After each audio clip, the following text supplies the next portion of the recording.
Ladies and gentlemen, this is the 12th and final round. Right hand, Golovkin steps in and down he goes again. Unbelievable. Mayweather makes him pay. What a rookie mistake. A sensational left hook by De La Hoya. It's facts. I'm the best. You know what I mean? Sometimes I don't want to believe it myself, but it's the truth. I'm the best. I'm going to show you how great I am. From Southern California, this is the Last Round Podcast.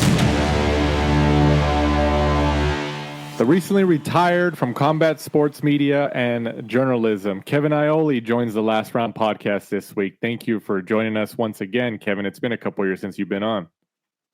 Yeah, thanks for having me. I appreciate it. Kind of figured if I was going to be back on, I'd be on when I was working. But look at this. No, that's true. That's true. We should have got you at the, before the retirement. But when we saw your announcement that you retired, we Mike and I had talked about like getting you back on. So we definitely appreciate your kindness and jumping on here. And I appreciate you guys. Absolutely. Obviously touching on that, when did you, kind of start visiting this idea of retirement? Was it this year? Was it about, 3 years ago, 5 years ago, 6 months ago? No, it was really probably a couple months into 2025. I went on my own in 2024 and I had a great 2024, both in terms of traffic. I started a little slow, but then it picked up, and so my traffic numbers were pretty good. And in terms of revenue, right, I did really well financially last year. This year, with the change in Google, I lost a lot of traffic, right? So my numbers weren't as good as they were last year, and the revenue declined with it.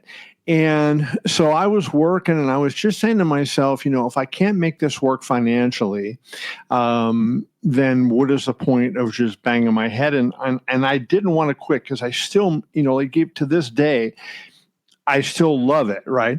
But I'm 65, going to be 66 later this year. And I thought, I've worked for a long time.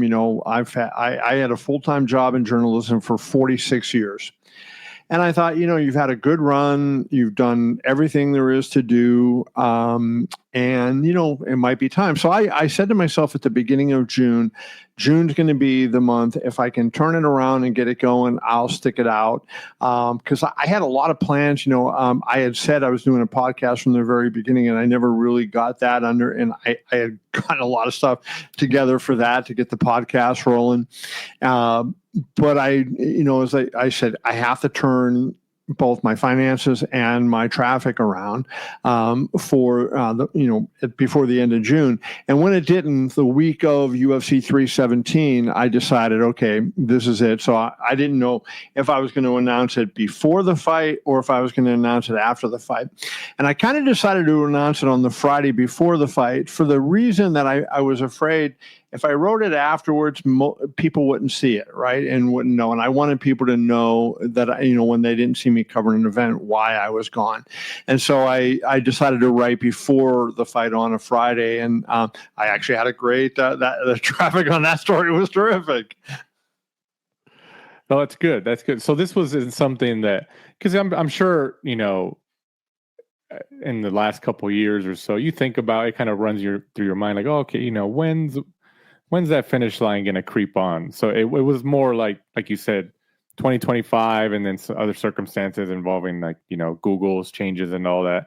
It was something that just essentially a perfect storm like that, right? Yeah, because I love what I do, but I also didn't love doing it for nothing, right? And it's hard work, and so I had done this for 44 years before I started on my own, and the thing was, I always had an editor. There was always somebody, that I turned my story in, and somebody that I could work with, right? And now when I went on my own, not only did I have to be the writer and the commentator and everything else, but I also was the editor. But then I also had to do the business stuff, that side of it, right? And so it was a lot more like financially. Last year I had a phenomenal year, 2024, really, really good. And I was happy. Like, I loved just being able to do what I wanted to do, the way I thought it should be, the way I thought it should look. I was happy with all that. But I get into 2025 and these changes come, and they kind of both came all of a sudden. And I'm doing it for nothing. And I'm saying, I say nothing, like not nothing, but essentially next to nothing, right? Like, compared to what I had done in 2024. Right. And I just started to think, is it worth it? I hadn't really, I in the back of my mind, like whenever I thought about retirement, it was always age 70, right? I was going to just work to age 70 and then, maybe go year by year. But then when the way this thing worked out, Danny, I just started thinking, maybe I'm right to just walk away from it. And, I think there is something, I have a YouTube channel and I did really well on my YouTube channel. But I think, sometimes people associate me as a writer, and there's not a lot of people writing anymore in boxing, right? I mean, in all sports, really, that's going away, but certainly in boxing, it's even more that way. And I thought, maybe this isn't going to turn around because the appetite for the product I'm giving isn't there. Did you get a chance, or did you maybe solicit any advice from, any former colleagues or any people that you trusted in terms of like, hey, I'm thinking about this. What do you think? Is it worth it? Most people that I talk to, I talked to 4 or 5 friends that are in the business, and most people said, don't stop. And they said, just keep going, we need your voice or whatever, that type of thing, and that you love this. And what are you going to do if you walk away? And so, I took that into consideration. But, as I thought about it, I thought, do I see this changing? Like, as I got into that last week of June, and UFC 317 was coming up, and I'm looking at it and I'm saying, do I see this changing? And I didn't in an appreciable way. And not to say that I couldn't have made it and gotten it turned around from where it was, because I was kind of at the absolute low point. But I said, I'm never going to get it to where 10 years ago it could have been, right? And so, in a different place in time.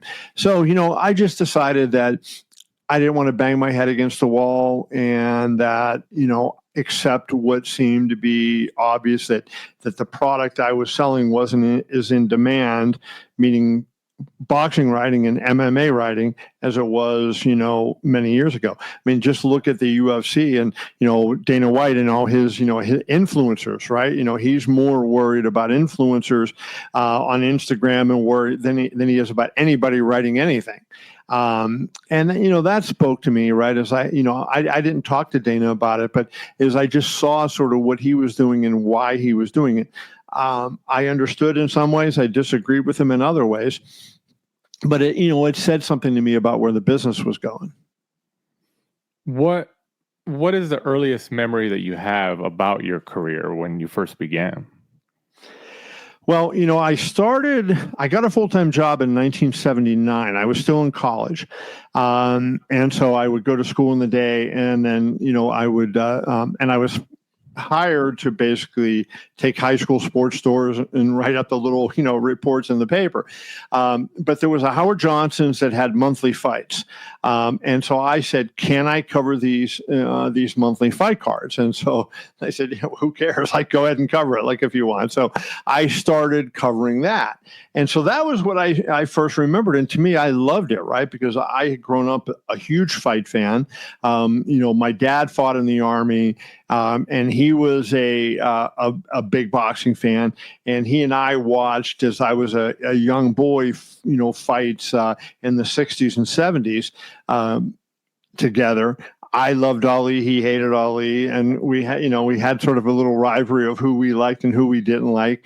I was a Sugar Ray Leonard fan. He was a Hagler fan, that type of thing.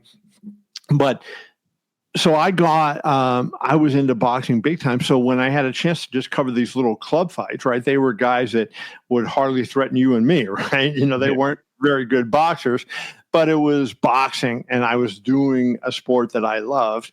And so I thought, hey, this is cool. I was like 2 years into it, and I got brought into this meeting in the office, and they're talking about the Larry Holmes-Ronaldo Snipes fight. And I'm sitting there going, what am I in this meeting for? Because never in my wildest dreams did I think I was going to be covering that fight. I'm still the junior person on staff. No way I thought, I'm going to be involved covering this fight. And then sure enough, I realized, wait a minute, they're planning to use me to cover this fight. And so that was my first step up, right? I went from total club fights, farmers and hillbillies and, guys that are just, scrappers, right? Going at it, to world-class boxing. And it was a blast, right? I could not believe it. And I remember sitting around going, oh, there's Ken Norton, there's Howard Cosell. And it was so, for me, as what was I at the time, 22, it was pretty heady stuff. What was the first moment that you felt for lack of a better term, starstruck, oh, wow, I can't believe I'm in this moment? Because you mentioned those names right now, and being 22 years old around those names like Cosell, Norton. What was the first moment? Was it, interviewing one of them, or was it just being next to them, or what have you? Fortunately for me, I was never really starstruck too much. That particular day, that fight, I remember seeing, when Larry came to the post-fight press conference, and I was probably 15 feet away from him. And I'm like, holy shit, I just saw this guy on TV, how many years, right? And now he's sitting here, right in front of me. And so that, that time, but I was lucky that I just wasn't raised that way. Journalism to me was important, and you weren't fans as a journalist, right? I was no question a boxing fan, but you weren't fans of individuals, right? You just, I'm there to cover. And so if I had seen Muhammad Ali in those days, then it might have been a totally different story, right? Because Ali was my idol for as long as I can remember. But I didn't meet Ali until much later. He retired. His last fight was in 81. So I was just kind of graduating college and getting started when he went away. So I never covered any of his fights. And it was a long time before I met him, and had great experiences with him when I met him. But so I think that was fortunate for me that I didn't really get that starstruck moment. What is the most memorable fight that sticks out in your mind a boxing fight? We'll start with boxing first, then we'll go to MMA. But for boxing, what is the most memorable fight that sticks out in your brain when somebody says, hey, which one do you remember the most? Yeah, of the ones I covered, I think I'd have to say there's going to be three for very distinct reasons. The Fan Man fight when Bo was fighting Holyfield and the paraglider came in. I mean, you're going, what is going on here? And nobody knew what was up. Tyson Holyfield 2 when the bite fight, right? Because I had an unbelievable night that night of all the stuff that happened, and then Corrales and Castillo, right? Diego Corrales was training fairly close to where I lived at the time. And so I went up to his camp, I don't want to say every single day, but a lot of days in training camp. Some days I interviewed him or somebody else around. Other days I just was there to watch what was going on. And I remember probably 10 days before the fight, Diego was unwrapping his hands and we were talking, and he said to me, I will walk through the fires of hell to win this fight. And then that fight, that night of what happened, and you think of that quote, I will walk through the fires of hell to win this fight. It was holy cow, he wasn't kidding, right? So those three fights would be, I think, of ones that I was at. I was supposed to cover Hagler Hearns. I was going to fly out to Las Vegas, and the night before I was supposed to cover that fight, I got the flu. And so I was really sick, so I didn't cover the fight. And I knew I was going to miss a good fight. Everybody knew at that time Hagler Hearns was going to be an amazing fight. Nobody knew it was going to be quite what it was. So did you relocate to Las Vegas specifically because so many fights were there and it was better for your career? No, that was just luck. My wife was a doctor, and she got a job out here. So when she finished her medical residency, she had 3 job offers, one of which was in Las Vegas. And the reason that we decided to come here, she liked the job. There was of the job offers she had, she liked 2 of them really well, and could have gone with either one. And Las Vegas was one that she liked. But there was openings at both newspapers in Las Vegas, and so I thought, well, I have a chance to get a job here where, who knows if I can get a job anywhere else. And so I moved to Las Vegas, and I did not have a job when I went from Vermont to Las Vegas. And I was in Las Vegas for 2 days when I got called to interview at the Review Journal, and I got hired on the spot. So I started the following Monday. So I wasn't even unemployed for a week. It was like crazy how that happened. So it was really fortuitous for me. So would you say, at least during the all those years back then, when the world of journalism was a little bit more, I guess, fruitful, would you say that living in Vegas, because of so many fights were occurring there, was probably the best location to be at for like a media representative? I think so. You could maybe make an argument New York too would have been the same way, but there was so many fights that that I could go cover, and and I expanded because I was a boxing fan, and then there were so many fights out here, and there would be kickboxing, and there was Muay Thai fights, and then of course later MMA came along. There was all these different types of combat sports that were coming to Las Vegas, because now you see people on the outside see what we saw living in Las Vegas, what a great city it is, and how open for sports it was. And it is, that's why the A's are coming. The Raiders are here. We're probably going to get an NBA team. All these, the Golden Knights are here. Back in the day, it was never, because of the betting situation, there was never a hope of getting one of those teams. And we thought they were always stupid for what they did. So they looked at bringing fights, right? And there was different kinds of fights. It was either fights or minor league sports. And so, it just worked out really, really well. For me as a fight fan, and as a fight journalist being here, because I got a lot of monthly fight cards, and sometimes it was more than one a month, right? But Guilty Boxing, as an example, for many, many years ran a show once a month, every Friday. And they were terrific fights. Brad Goodman, who's now in the Hall of Fame, was Top Rank's matchmaker. He was making those bouts back when he was a young, just getting going, right? And there was not much of a budget, but boy, did he put on some good fights. So there was no question that Las Vegas was an advantage, because you were around everybody. If you were in New York, they got a lot of big fights. LA to a lesser degree was too, but everybody was here. And even if they didn't put every show here, you knew Don King was always going to be here. Main Events was going to be here. Top Rank was based here. And so you had that, you were always going to see the big players in boxing at some point in person, very frequently. What is the most memorable interview you did with a fighter in your career? Oh, that's an interesting question. Most memorable interview that I did with a fighter. I don't know that I maybe this is one that kind of got cut. In '99, when Oscar was fighting Felix Trinidad, Royce Fior was working also at the Review Journal as a boxing writer with me. And so he took Oscar, and I took Tito. Of course, he took the English-speaking guy, and I got the guy, and I'm not bilingual, I got the guy that did not speak English. And on top of that, Tito's dad, Tito is a great guy, right? Tito's one of the best guys you ever want to meet. But Tito's dad was not such a great guy, and he was not such a big fan of the media. And for that fight, he said, Tito is not talking to the media. And I am assigned, the fight I think was September 18th through September 19th.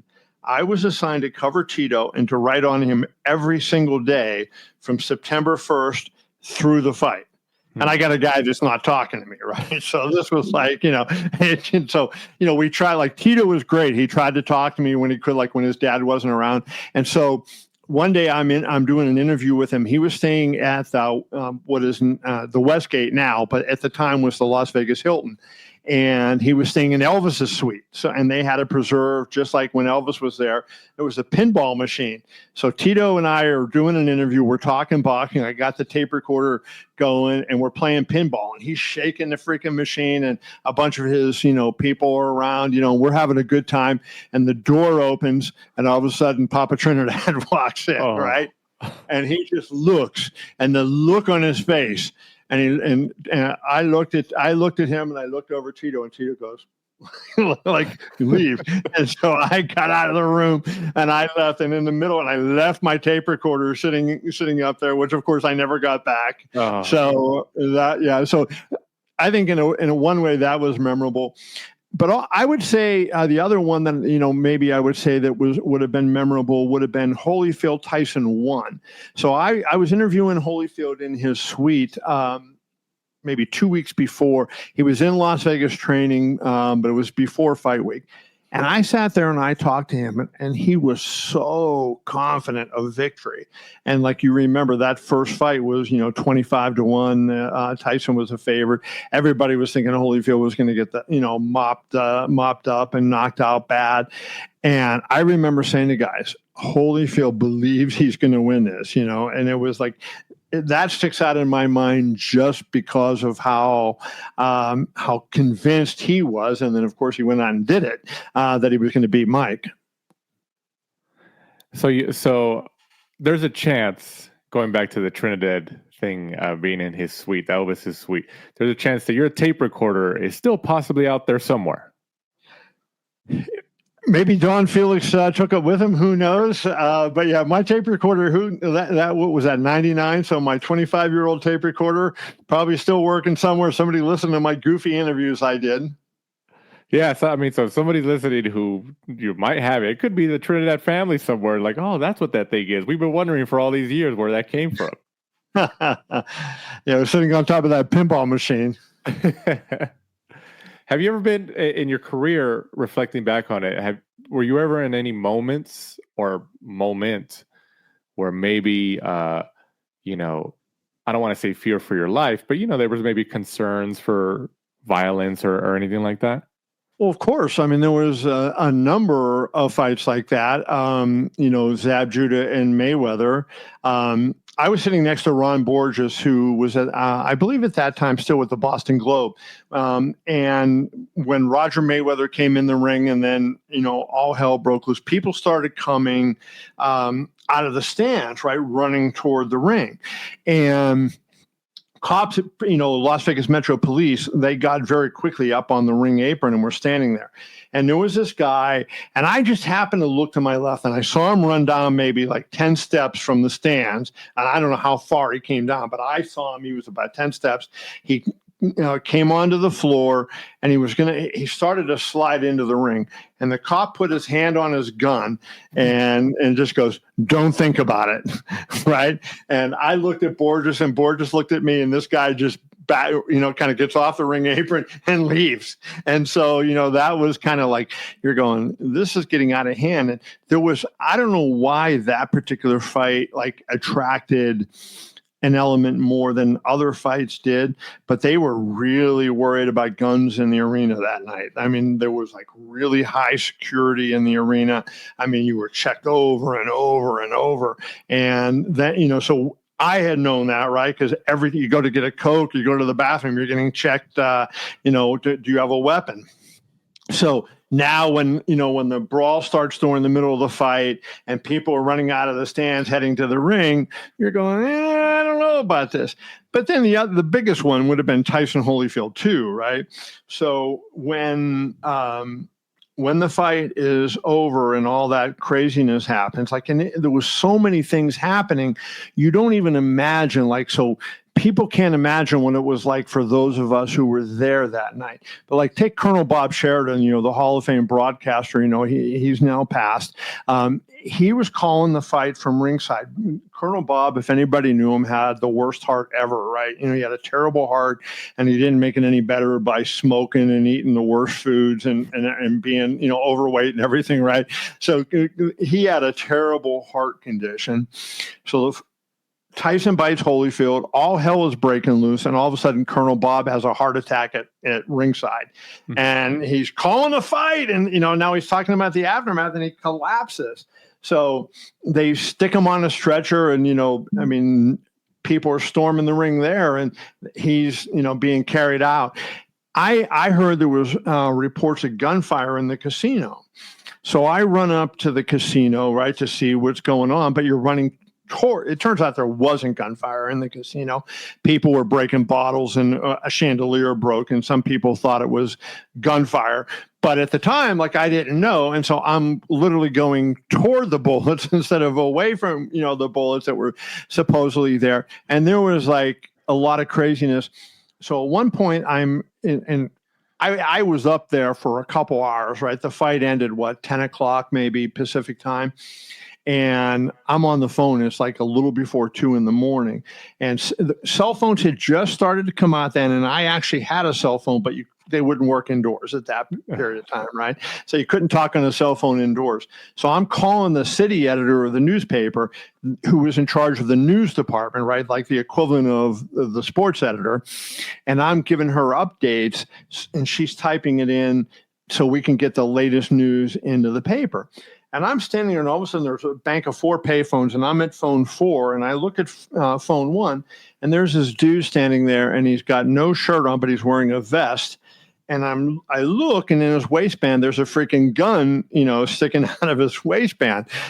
Now, I had no problem with this guy, and I hope that guy didn't have a problem with me, but I'm talking on the phone about all this craziness that's going on, right? And there's a dude standing there with a gun, and I said, yeah, I don't want to be talking. I said, Annette, let me call you back in a minute. She goes, no, don't hang up, because we're right close to where the absolute deadline was, and she didn't want me to hang up. So I said, I can't talk to you from here. So I hung up, and I ran, and I maybe went 50 feet away. And there was another, thank God for payphones in those times, right? There was another bank of payphones, and I got on the payphone. I said, there was a dude next to me with a gun. I just didn't want to be talking about guns in front of him. And I saw that night, people turning over blackjack tables. It was crazy, right? There was, the dealers were under their tables with their hands over their heads. So it that night was pretty crazy. And then the last thing I would say, not that I saw this, and I didn't know it at the time, but I was driving home from Bruce Seldon, Mike Tyson fight. On Flamingo, just before the strip by Bally's. And I looked at my watch, and it was 2:05 a.m. I went through the light, got on I-15, and I went home. Tupac was shot about 3 minutes later. So probably after I went through the light, his car pulled up, and whoever shot him came up beside him and, went on and shot him. And so in retrospect, that was in retrospect, right? No fear at the time. I didn't know what happened. But when I look back and I saw what police estimated the time of the shooting was, I'm going, shit, I was just basically leaving that area minutes. 2 or 3 minutes before that happened. And he was at the fight, right?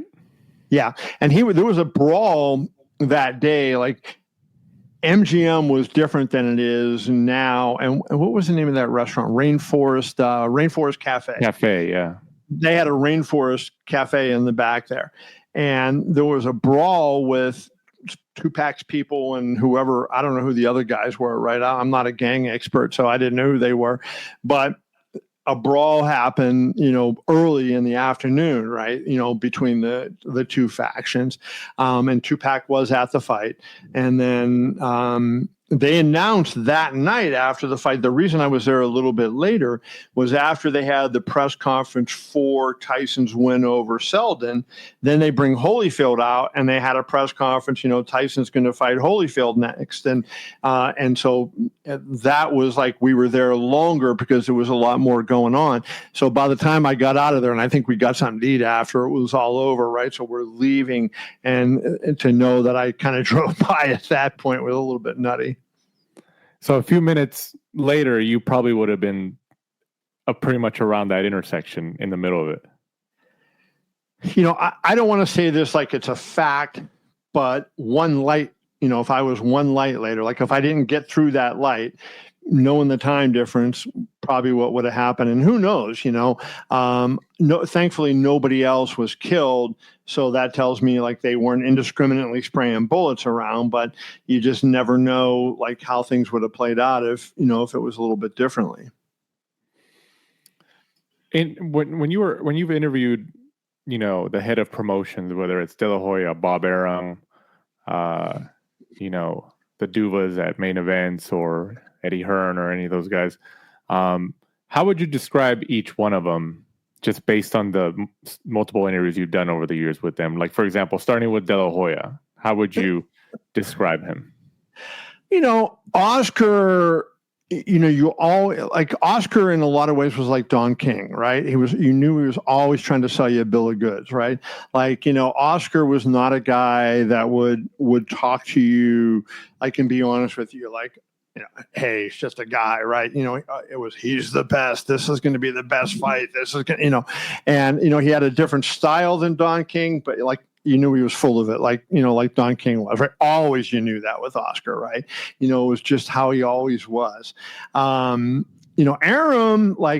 had a volcanic temper and you never knew what would set him off. But, he and I had our run-ins, over the years. One year he was mad at something I said about a fight. Oscar was fighting Yuri Campus and I said this was ridiculous for a pay-per-view fight. And I blasted it and said, no way, this, whoever was WBC or whatever organization was that sanctioned the fight. I said, they were, bizarre for having sanctioned it. So Arum gets up at the press conference and he tells everybody to read Dean Jipe, who was the boxing writer at the other paper in Las Vegas. Like, don't read Kevin, read Dean Jipe. Like, and that was kind of how Arum was. So Arum was like, some days he was your best friend, other days he was like your worst enemy.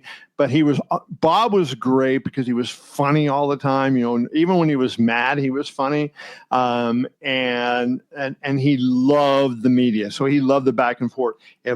If Oscar got mad at you, he would stay mad for a long time. If Bob got mad at you, he was mad on the spot, and then the next day he forgot that he was mad, right? So you never had that. And I think King was like that too, right? Don King was like that. God forbid you got Don King mad. Especially if Don King was mad at you in person.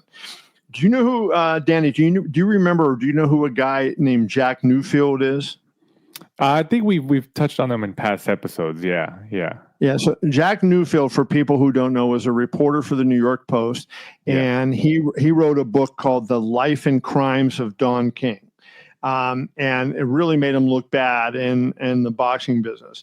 So 1991, I think the book came out like maybe 92, and this is, the book is about to come out, and, I think copies we're starting to get out, how they do before the book is actually released. So I was covering a fight, and I don't remember what fight it was, but it was a King show, and it was at the Mirage. And I just remember I was with Don, and there was a what's that PBS show? I think it was Frontline. Frontline from PBS. Yeah. They were filming Don. Little did I know, for this an adaptation of Jack Newfield's book to go onto television, right? So all of a sudden, as I'm walking with Don, and Don was nice and talking and everything, he sees Jack Newfield. And all of a sudden, boom, it was like he changed.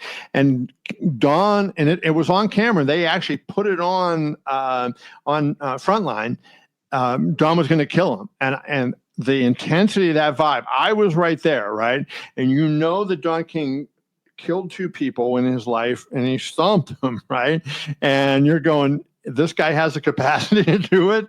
And that was a scary moment, right? So Don was one of those guys that almost always was good and laughing and, was in the jokes. But when he got mad, holy smokes, it was like crazy. What about main events and the Duva family over there? Yeah, I really like Dan Duva a lot. I thought, the company took a hit when Dan was gone. They had a really well-oiled machine. Kathy was kind of doing publicity and everything. Dino and Dan, were running it, but Dan was really the front man. And when Dan unfortunately passed, I think that they didn't have anybody ready at the time to, kind of replace him. Kathy Duva was great. Like I have a great relationship with Kathy to this day. Some unbelievable stories from her. And Kathy was a great storyteller. But when she first started, she wasn't as prepared as she could have been to be the promoter, right? I think eventually, and that's why she's in the Hall of Fame, she kind of got, found her stride and became good. But it hurt main events a little bit when Dan died because Kathy wasn't quite ready to step over and, as the front person, right? I think that's the big thing. Those promoters all need a front person that can get the attention and, command the audience and get people interested in a show. You need that, that carnival barker out there and whatever style he or she was going to use. And Kathy became very effective at that, Danny, but at the beginning, she wasn't. And so, but Dan was really, really good, and Dan was a business professional too. So you knew where you kind of stood with Dan. What about on the MMA side? What about Dana White? I knew Dana before, right? So Dana was a boxing fan, and that's how I got to really know Dana.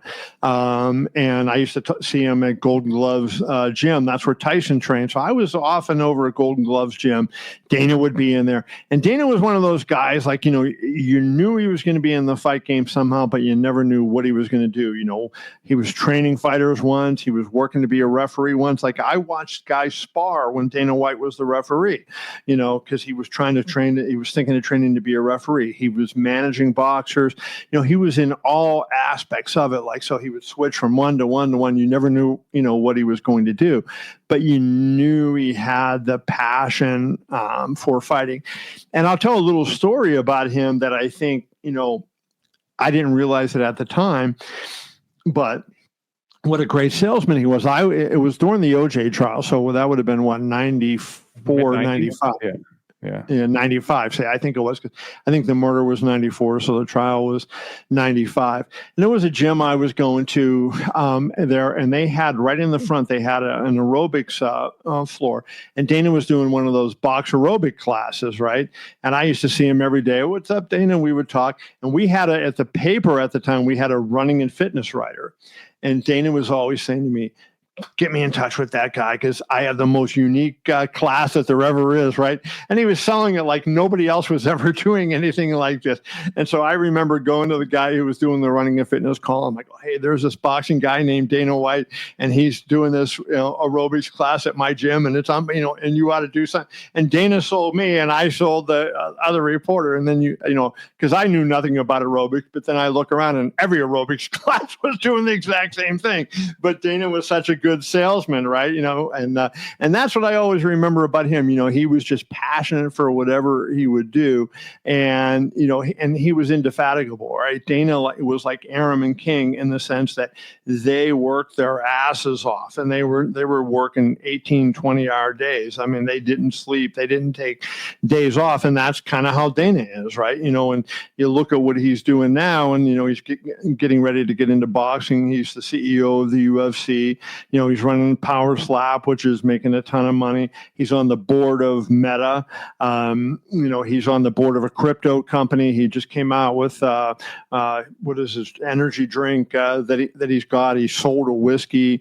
You hear him on the commercials. He's got the that Dodge Ram truck commercial he's doing now. I mean, so Dana's just got a million things going, and that, even though back in the 90s when I first met him, he didn't have a lot going, but he always was thinking and always trying. And so when I look back on it, it's like not a surprise that he's had the success he's had. So when the UFC, when you first started getting wind of it, and then obviously Dana White became associated with it, when did you, from your perspective, being in combat sports during that time and, in the subsequent years, when did you realize that this UFC thing seems like it was working? So there was two separate moments. So before Dana and the Fertittas even got involved, Mark Ratner called me one day he was working as executive director at the Nevada Athletic Commission. And I would deal with him on an everyday basis almost, because of what fights are going on and whatnot in Nevada. And he called me and he said, "Hey, I just want you to know, as a commission, we're probably going to approve the unified MMA rules. And so MMA fights are going to start coming here." So this was in the works even before Zuffa owned the UFC. Now, of course, Semaphore Entertainment Group never actually did put on a show in Las Vegas, but so Ratner had warned me before they got involved, like say 99 or 2000.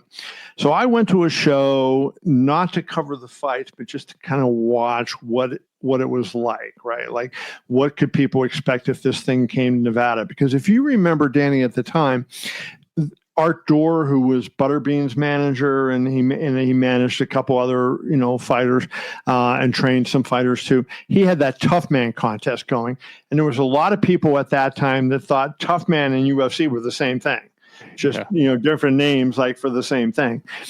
And so that was like so I wanted to go see what it was to tell people if that was true or it wasn't true. And then once the Fertittas bought it, I had been in Las Vegas for quite a while at that point, and I knew how significant Dana's involvement at first did not matter. It was the Fertittas.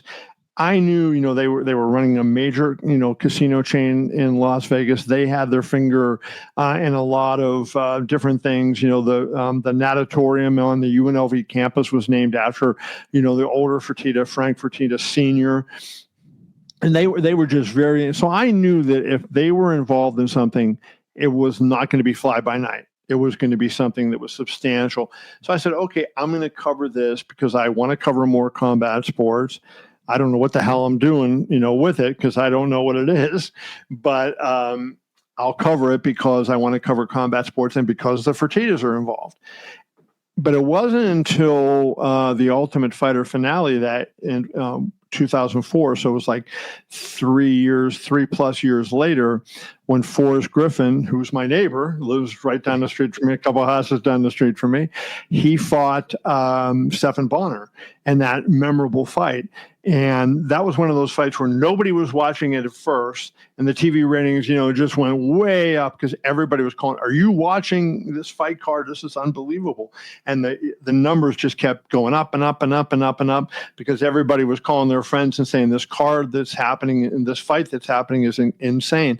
And that's when I first started to say, this has a chance, right? To make it. I wasn't even convinced fully it had a chance. It was going to make it at that point, but I realized it had a chance to make it. And obviously it's a global juggernaut now, and still continuing to grow.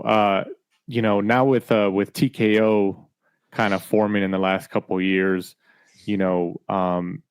what's your take on the future of combat sports now that TKO and then Zuffa is now officially in? Dana White's already kind of acknowledged, because for quite a few years, he acknowledged that he wanted to get in or he was going to get in, and then it was kind of put on pause, and he would say, "Oh, there's still plans," but so kind of people forgot about it. But now it's been official. So what do you think is the future of combat sports now that like people like TKO and Zuffa are involved now officially? Well, when they first announced, the partnership that TKO would partner with Riyadh Season and specifically with Turki Al-Sheikh, I thought, hey, this is a no-brainer, right? Because Turkey was investing so much money and Dana's promotional know-how and also production know-how. He's going to put on, you get those DAZN broadcasts that are absolute disasters. Like, they're so freaking bad, and so you figure you're going to go back to like when HBO had a good broadcaster, maybe even better than that,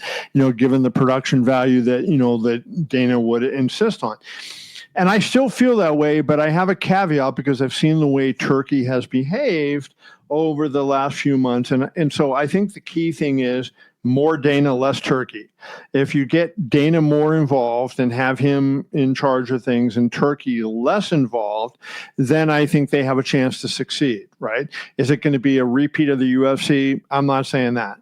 But I think they have a chance to become a major player in boxing. But if Turkey keeps doing what he's doing, like, I said this on another podcast that I did the other day, Danny, you may have seen on the Ring Magazine Instagram a couple weeks ago, they put out, or no, maybe it was Turkey's Instagram, one or the other, Dan Raphael and Mike Coppinger in a boxing ring, and saying they were going to fight at some obscene weight. And so what is wrong with you? You are making fun of somebody's appearance. Like, how juvenile can you be, and how classless can you be to do something like that? Like, that's what eighth graders do, right? Not intelligent, billionaires who are running a high level business, and so you see him and I see the Ring's Instagram page in particular. Turkey arrives at the arena. Turkey has arrived at his seat. Turkey's in the dressing room visiting. Like, Turkey is not a fighter. Promote the fights. Now, I love the fact that Turkey loves boxing, right? That's what we need. We needed a billionaire in the sport who loves the sport. He is one. So I like the fact that he's there and he's going to get in. But, I don't like the fact that, he's running roughshod. He's ignoring business rules, right? Like, when I was first started covering boxing, what was one of the things that I wrote about a lot, which I hated, but lawsuits between promoters, for tortious interference. Well, you never hear the two words tortious interference anymore because nobody wants to sue Turkey. They're afraid, like, they don't, he has more money than God, right? So they're afraid to sue Turkey, and so they just let him do what he wants to do. And he's like, you hear him, he says, I want to have this guy from Top Rank fight this guy from Matchroom, and this guy from Golden Boy fight this guy from whatever promoter, and he doesn't care who they're promoted with. He just says, and get him and put him on my show. And that's kind of what's been happening, right? And so because of him, you don't have those lawsuits, but you can't operate that way, right? So I think that, if Dana can rein him in and keep his enthusiasm high and keep him interested in putting on the best fights and investing in quality fights, not just in the main event and co-main event, but up and down the card, then I think it has a chance to turn around. But I think, as I said earlier, more Dana, less Turkey would be the best way they can accomplish that, I think. So Dana has mentioned about, the Zuffa boxing, the boxing league that they're putting together, that he wants to start it from the ground up with younger fighters and kind of build them up. I don't doubt that, but do you think that if you had to kind of look at the landscape right now, who would you have, if you give an educated guess, who would you guess that would be like a bigger name to kind of sign with Dana White and Turkey, for that matter, to kind of be the anchor to kind of bring fans in? Well, I think part of it is with, I don't think that they're going to do that, right? That was thrown out there. I don't think they're going to go after all young fighters. I think they're going to sign young fighters and try to develop them as they develop young fighters, like with Dana White's Contender Series and the Ultimate Fighter and Dana White Looking for a Fight. I think all those vehicles that they use to find and develop young fighters, they will use for boxing. But I don't think that they're going to start this TKO boxing league and say, okay, we have no stars, we have no recognizable names, but come watch us. Yeah. And I think, doing kind of what they have with Canelo and Crawford, right? So, I remember 2023 after, Crawford beat Spence, and then Canelo beat, and as Casey Stengel would say, you can look this up. Canelo beats Charlo in that god-awful fight, right? I wrote a column that night. I was the first question at the post-fight press conference. I asked Canelo about fighting Crawford, and he scoffed at me and let me enjoy this fight. And he didn't want to, talk about it. And now they're promoting it as once in a lifetime. And it's like the Mayweather Pacquiao fight. Like, people were calling for this fight for years.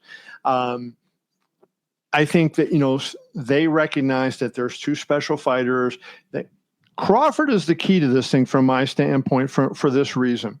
Canelo is what Canelo is. And I think, he's declined a little bit, both as an attraction and as a fighter. Like, he's still very good, but, he's not knocking these guys out. He's fighting lesser opposition than he had been. When you're fighting Edgar Berlanga, you're fighting, the B-level guys, right? And I think that, so Canelo's kind of lost a little bit of the luster in the marketplace. The pay-per-view business is dying. It's really, really hard. And I don't think there's going to be pay-per-view for more than another year or two, honestly, and I think it'll be gone. So, I think that they're looking at it going, let's get guys like that. Let's put on those kind of shows. Let's develop our young fighters. And then eventually, when their fighters are mature and have enough fights that they're at that point where they're ready to fight on those cards, Dana will. The thing that Dana does great in the UFC, whether you like MMA or you don't, whether you like the UFC or whether you don't, is that every fight on the card, or virtually every fight on the card, is evenly matched. There's rarely these big odd spreads, and they're always ranked near each other, right? Or they're of similar experience. And so I think that that's what you're going to see him do in boxing. And I think it's going to drive Dana crazy when he goes to Allegiant Stadium for that fight card, and there's nobody in the stadium until a half an hour before Canelo walks, right? Then all of a sudden everybody's going to come flooding in. That's what it is at a boxing match. And that's not the way it is at most UFC shows, And so I think it'll drive Dana nuts as he sees that, and he'll want to change that. So I just think that, they're going to build this thing in a smart way. They're going to have to try to sign as many of the free agents that are out there as they can get. They're going to have to work with other promoters for a while, which Dana is notorious for not wanting to work with other promoters. And once they get that, rolling, then I think what Dana calls the UFC model will kick in. We have our own fighters, we'll sign the best guys that we can get, and we'll make the best guys fight the best. So that once a guy is in the top five, he's a known commodity, number one, and he's fought good people, and it's not a shocker when he gets a title fight. In terms of obviously the broadcast partner for this fight, that Canelo Crawford is, we're going back to Netflix here. What do you think is a chance, based on how you view the landscape currently, that Netflix, makes a deal with like a Dana White and, Riyadh season like that for close to 1,000%. Oh, that's pretty high. So you're fairly confident that it's going to be Netflix as the broadcast partner. So Nick Khan is doing the negotiating for TKO Boxing. Nick Khan is the president of the WWE, and he negotiated a deal with Netflix. They got this fight on Netflix, via Nick Khan's, He's a big work. fan too. And Nick was Manny Pacquiao's manager. Nick used to be my agent at one point. And so, Nick is fabulous, right? Nick is really smart in the broadcast space. That is his expertise. He was the guy that got the top ranked deal with ESPN. And Nick is one of those guys that, knows what's going on. And I think, right now he understands what Netflix offers and that, because you can go on Netflix and think about that Amanda Serrano, Katie Taylor fight the other night. They did 6 million viewers. Now you scoff at one point and you say, well, Tyson Jake Paul did 105 million viewers, but how many women's boxing matches have ever had 6 million? And Netflix said this, not Jake Paul. there was 4 million in the U.S. It's a lot. So, a lot. So the fight did not turn out to be like their first two. Their first two fights were legendary classic fights. The third fight was just it was okay. It was good. It wasn't a great fight, but people were in because of what they had heard before. I think Netflix is seeing the value in that, right?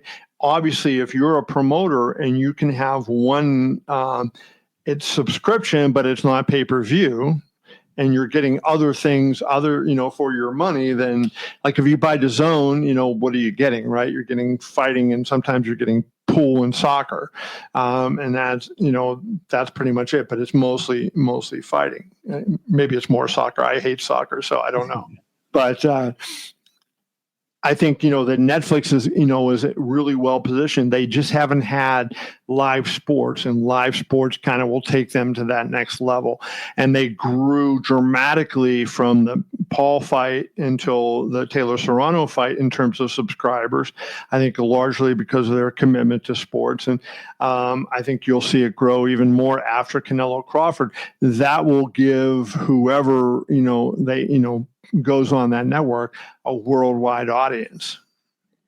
So you think that boxing will be the first, professional sport to have some type of exclusive deal with Netflix, and then maybe that would open the door for other major sports in the future for them? Well, I mean, UFC certainly is negotiating with Netflix too, and I don't know if you saw what Dana said the other day. He said, our next television deal is going to be a lot different than this one, and quote, it's going to be more global in nature. Right. And, so that would tell you ESPN is not global. It's American. They have other ESPNs around the world, but it's not the same thing. Netflix is one Netflix around the world, right? And that's what, so I think, boxing or MMA are going to be the first that they're going to go to. And they make the most sense, to on a full-time basis. We had the NFL on Netflix last year. There's been some other live sports on Netflix, just a couple of events. But I think you're going to see a deal. I'm not saying that UFC or TKO would be exclusive on Netflix, but I think Netflix will be in the mix and probably be the number one provider. So going back on Nick Khan, obviously, since he was your agent, he was a lot of people's agents at one point in time. And obviously now, like you said, he's the president of the WWE. What could you say? What could you say more about somebody like him? Because obviously he's reached some pretty high highs here, especially now where he's at. Yeah, Nick. So I don't remember this, but apparently I covered Nick when he played high school football, because I covered a high school football game when Nick was playing. And he grew up in Las Vegas. That's right. Yeah, Nick was from Las Vegas. Right. And so, yeah. So, but Nick is a very, very sharp guy, and he's got a can-do attitude. He's a problem solver. He doesn't let, like, if he went to Netflix the first time and said, "Hey, we want to put Canelo Crawford on Netflix," and they said no, he didn't just walk away and say, "Okay, I'm stuck. Where do I go?" He figured out a way to get back in the door and talk to them, right? And I think, he's made a lot of really good changes that, I'm not the biggest wrestling fan, but you look at the difference in the WWE, when it was kind of chaos before, and now he's kind of got, things, trimmed out and kind of running pretty well there. So I think, you're seeing him. So, he knows boxing. He knows the players in boxing. He knows how to find out who can fight and who can't fight. And so that just gives them, he's not going to be involved on the boxing side. But I think, Dana can always walk down to his office and say, "Hey, Nick, what do you know about so-and-so?" And Nick, chances are, if Dana doesn't know about him, Nick is going to know about him. And you're going to have two people at that high level who I think it's fair to say both of them are geniuses, right? In their space. And, they have slightly, Dana's a front man and he's the carnival barker and the promoter, but he's more than just that, but that's what he's known for. And Nick is more a behind the scenes guy and a negotiator and a deal maker, but he's more than just that. And they both love the fights and they know everybody involved. So I think, that's going to be a really formidable formidable duo. What about somebody, the former chairman of the WWE, Vince McMahon? There was some reports recently within the last couple months or so that he's formed like a new company ever since kind of going on his own, kind of going into entertainment. I mean, do you think there's a chance that he kind of enters any type of combat sports venue or anything like that? I'll answer the question by saying I don't cover Vince. I covered the XFL. I got to know Vince during the first run of the XFL, and he was good to me. Right, I had no problem with Vince. He treated me really well, but I'm not up on his day-to-day basis. But I think those kind of guys never lose the fire, right? And I think he looks at it, and he went away in disgrace. And my friend Matt Maxon was one of the producers of the Mr. McMahon documentary, and I was really proud of Matt, for his role in that documentary.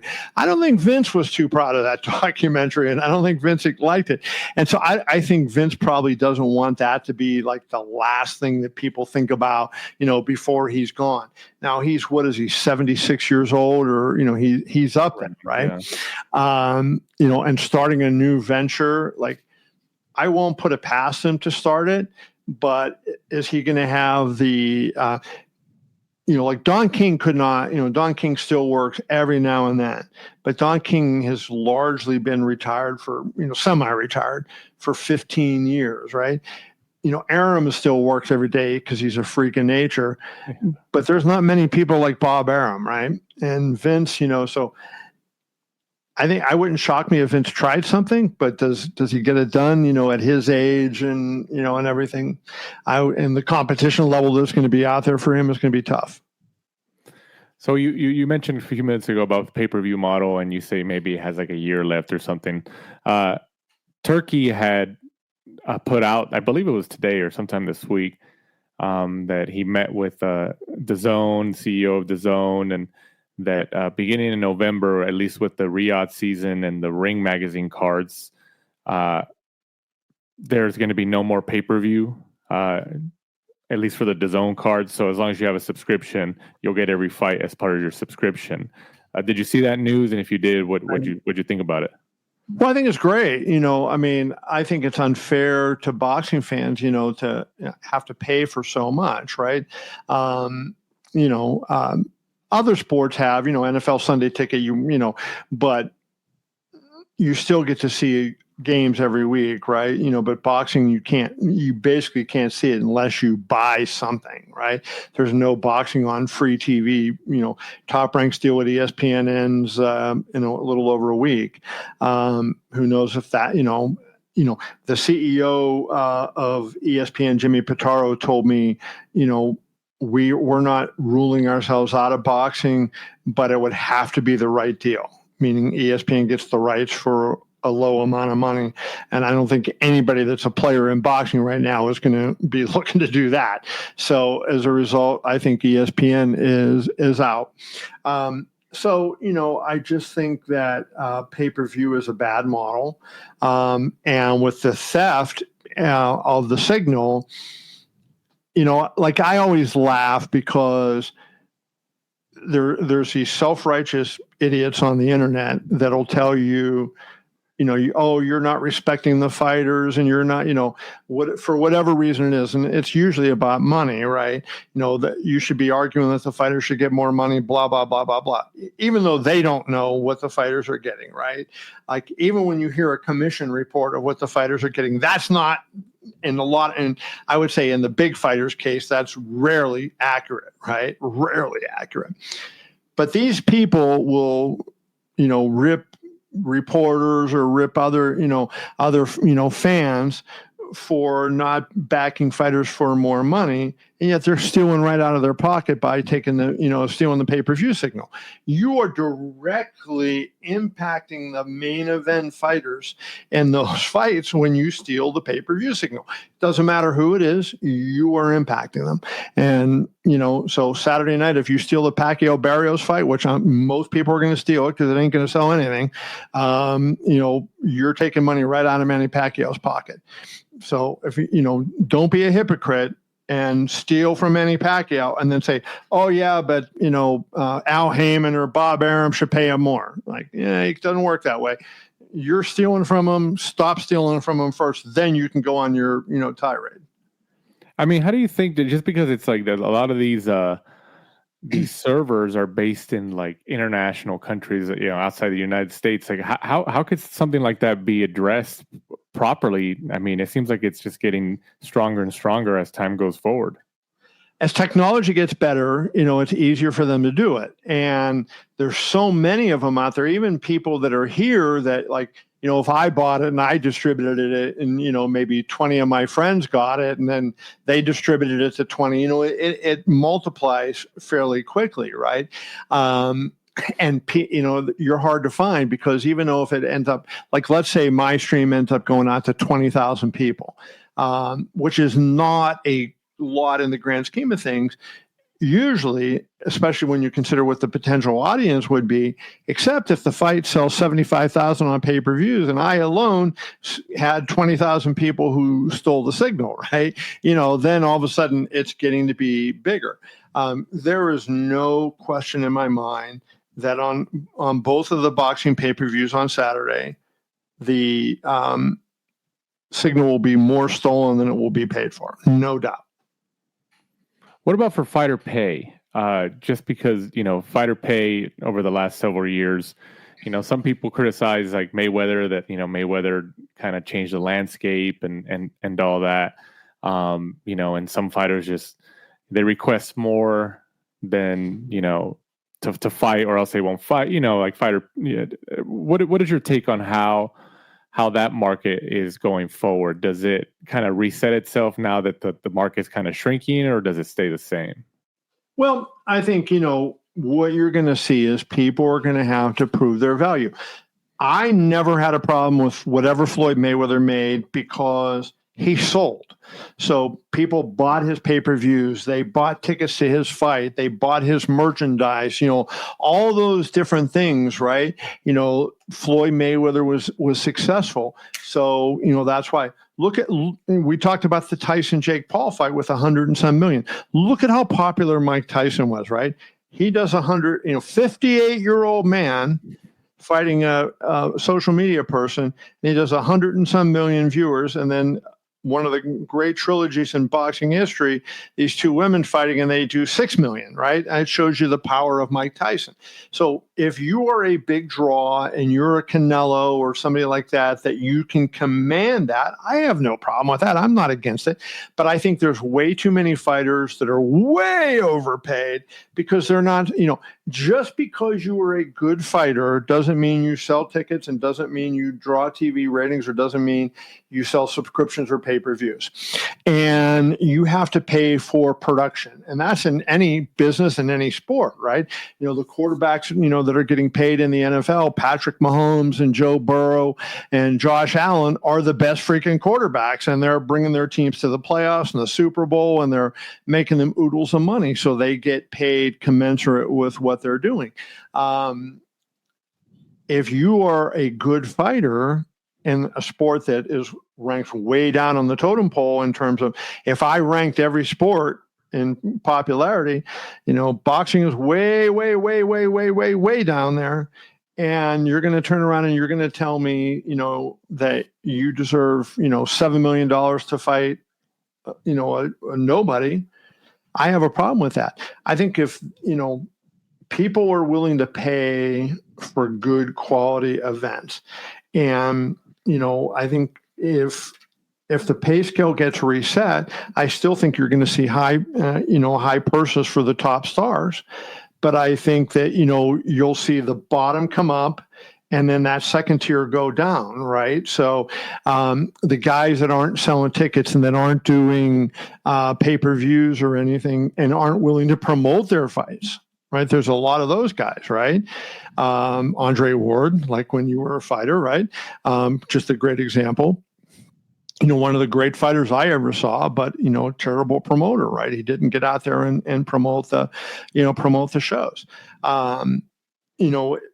I think those fighters are going to suffer financially, but you're going to have fighters that are going to become popular because, what I would say the Arturo Gatti effect. I don't think there's ever going to be another Arturo Gatti, but guys that get out there and fight and put on good shows, and you know that, hey, they're not the greatest fighter in the world. They're not going to touch Mayweather. They're not going to touch Crawford in terms of skill for skill, but they're going to make people watch and go crazy because of how they fight. They're going to get paid more. Is there anybody that you could see taking over for the Canelo throne in terms of, box office right now? Because we've had this conversation multiple times on past episodes where Canelo seems like the last guy right now who's that mega star, at least that was developed in the boxing sphere. And right now, you got popular guys, from social media, Ryan Garcia and those guys. But like, is there anybody in your mind right now existing in the boxing space that could take over? I think there's, guys that what usually ends up happening is somebody comes out that you don't really see coming, right? I'll throw out a name that right now he's nowhere, and people are going to scoff when I say the name, but Bam Rodriguez, right? Bam is a really, really, really good fighter. And a lot of people, we in the boxing industry know who Bam Rodriguez is. We appreciate how good he is, but we are that much of the, we are such a small percentage of the overall audience out there. And while we think everybody knows Bam Rodriguez, the truth is nobody knows Bam Rodriguez, right? And so, he's a guy that with the right fights at the right time, could become and get up there and be a star. And I think he has some star qualities. He's not the greatest talker in the world, but Gennady Golovkin proved you don't have to be the greatest talker, right? It's not always talking that gets you, to be a big star. Talking and dealing with the media helps, but there's other ways of doing it. So that would be a guy right off the top that I would say, I think, has a chance. What did you think about Shakur Stevenson's recent win, or unanimous decision win against William Zepeda with actually last week? Yeah, I loved his performance. I saw some reporters had Zepeda winning the fight, and I'm like, what the fuck are you watching? Yeah, I wanted to ask you about that because there was a couple that that saw it that way. So I wanted to see how you saw it. I didn't score the fight since I'm not working anymore, but just my sense was it was 8-4, 9-3. Like that was, without having after each round put my score on paper. I don't really know exactly how I had it, but I thought it was a masterclass by Shakur. And I had been critical of him in a couple of his more recent fights because he wasn't engaging and he was kind of, fighting the B-level talent. And he was, like when that Josh Padley fight, he stopped him in the 9th round, but Josh Padley wasn't much more of a threat than you or me, right? And he, it just wasn't like, he didn't just go out there and absolutely blow him out and show the difference in class. He let him hang around. But I had said when Shakur turned pro, and I had him as high at one point as number 4 pound for pound. I kept dropping him down after some of these performances that he had, that I thought Shakur had the talent to be the number 1 fighter in the world. After the Zepeda fight, I think we saw that guy come back. And, while I think he can still even be better than he was in that was a big step forward for Shakur, and I loved what I saw from him. How about Shiraz stopping Edgar Berlanga? I mean, we touched on Berlanga earlier, but what do you think about Shiraz getting that win? Because that seems like that's the most, at least, significant win, or at least the most attention he's got on his career so far.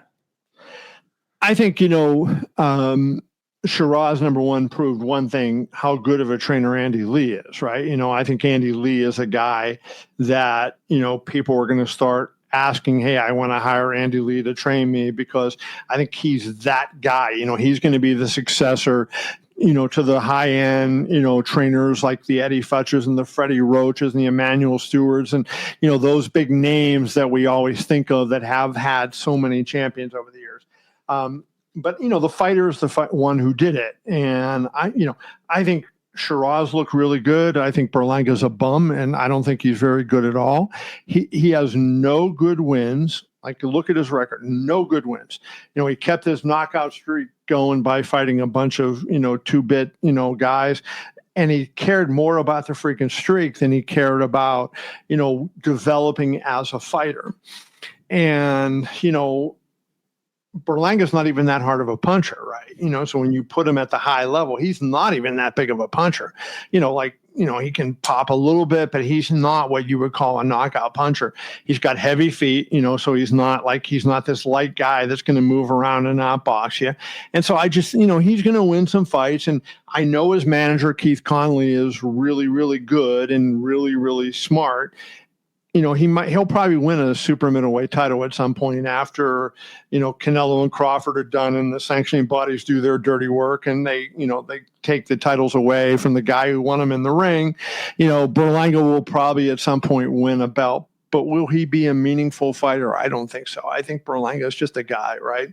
He's just another loudmouth guy that, is not a real talent in this sport. You touched on sanctioning bodies. I wanted to get your quick take on that. Because Dana White has mentioned, at least within the TKO or Zuffa Boxing, that he doesn't want to use the sanctioning body titles. So, as time progresses, do we see them kind of slowly fade away, or how do they kind of stay afloat in the sport? Well, if I am not mistaken, I don't think promoters are allowed to offer titles per the Muhammad Ali Act. So I think that, that's something that, MMA is not covered by the Muhammad Ali Act. So the promoters like the PFL, like the UFC and other organizations can offer their own championships.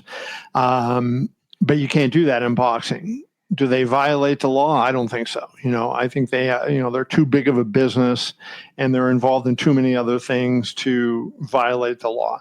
So I think they will try to get the law changed. And, Dana White knows people in Washington now.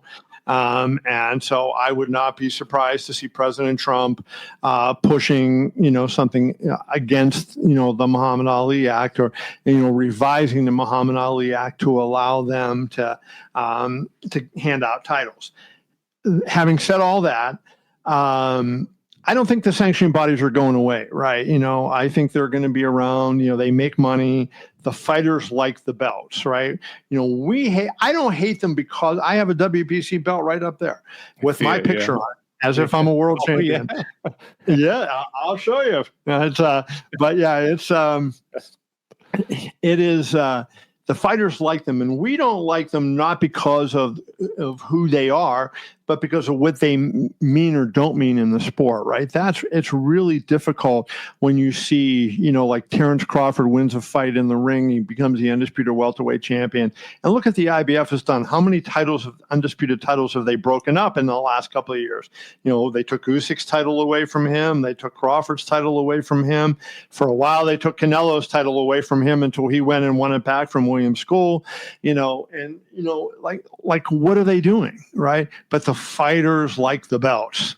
And so because the fighters like the belts, they're going to hang around, I think. 10 years from now, where is the MMA, world, and where is the boxing world 10 years from now, decade? I think I can say with pretty good assurity that MMA will have grown significantly from where it is right now. Boxing, I don't know, right? Like, I want to think that it's going to grow and that some of the problems that we are facing will be solved and fixed and overcome. But, they have been problems for most of my lifetime and they haven't been fixed at all. And, there's too many people with vested interests in boxing that don't want to change the system for their own purposes. I think, if we could stop it today and restart it next month with, a whole new set of rules, it would be unbelievable, right? But the way it's set up now, with so many fingers in the pie and people behind the scenes that are doing things and the kind of crummy way that the business works, I think it's difficult and it doesn't make a lot of sense. So, I wish I could say in 10 years that boxing was going to be on top. I can make an argument that it could be. but I also can make the opposite argument that it's going to keep, kind of fading into obscurity the way, it just, think about it. Boxing in 1960, that's not that long ago in the grand scheme of things. In 1960, boxing was probably one of the top 3 or 4 sports in the United States, maybe in the world. Is it anywhere near that now? No. Yeah, you're right. Crossing the finish line here, obviously, I'm grateful for your time, Kevin. In a few words, how would you describe the ride you've had in your career up until retirement? Just unbelievable. I did what I wanted to do. I got to cover, when I started, when I was a kid, when I first thought of what I wanted to do after I got out of school, it was always in sports writing somewhere. I grew up in Pittsburgh, so my dream as a teenager was to be the beat writer for either the Steelers, the Pirates, or the Penguins. That was kind of what it was. I loved fights, but that, because I was in Pittsburgh and surrounded by that, that's what I wanted to do. But when I got the opportunity to do boxing, it was so huge for me. And I think about it, I met Muhammad Ali, I'm friends with Mike Tyson, and I so many of the most iconic fights of my lifetime, I have been there and written about. How could it be better, right? If I had one thing that I would have said, I wished, that would have changed about boxing is that I wish somehow boxing would have taken the same path that the UFC did. And we would have had one league that, had all the fighters under and could make the best fights and put and truly make it a spectacular sport. There's problems with it, what UFC does too, right? I don't want to sit here and say, it's perfect and boxing is terrible. That's not true. But I think, that model does lend itself to combat sports. And I wish that would have happened at some point, but for me, it's been an unbelievable ride. So privileged, met so many incredible people in and out of boxing, right? Journalism people, marketing people, casino people, and then the fighters themselves. Like the fighters are just amazing human beings, and what warriors and what bravery. And you hear their stories and what they came from. Right. And to get to where they are, it's just, it's inspiring. And, it's just a privilege for me to have been a very small part of it. Absolutely. Absolutely. And obviously here, you've been kind enough to give us your time over the last couple of years since we started this podcast back in 2018. You've been on a couple of times. So we've always been grateful to that. And Mike and I have always appreciated your work in combat sports world. So that comes from us here at the show. Once again, I thank you for your time this evening, Kevin. I hope, as I mentioned, I think when we were reaching out to you, I hope retirement doesn't include retirement from occasional podcast interviews in the future where you can just come and talk shop. That'd be great. So if you're still open to that, you're always welcome to come back. I love talking fights and watching fights, so anytime. Absolutely. Absolutely. And you can catch us at the Last Round 12 on social media. We'll be back soon with another episode, hopefully another in-depth interview for your listening pleasure. And for our guest of the week in the recently retired Kevin Iole, I'm Danny Z. This is The Last Round. Thanks for supporting and listening to the show. Follow us at The Last Round 12 on social media. Rate, review, and subscribe. This is The Last Round Podcast.